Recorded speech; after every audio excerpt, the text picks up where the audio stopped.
Good morning दोस्तों। कल मेरी घोर बेइज्जती हो गई। एक्चुअली कल मुझे स्कूल में पेरेंट्स मीटिंग में बुलाया गया था।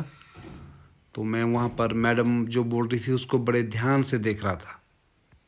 और मैडम ने पता नहीं क्या समझा और बोलती, जितना ध्यान मुझ पर दे रहे हो इतना ध्यान अपने बच्चों पर देते तो ये पढ़ाई में अव्वल होता।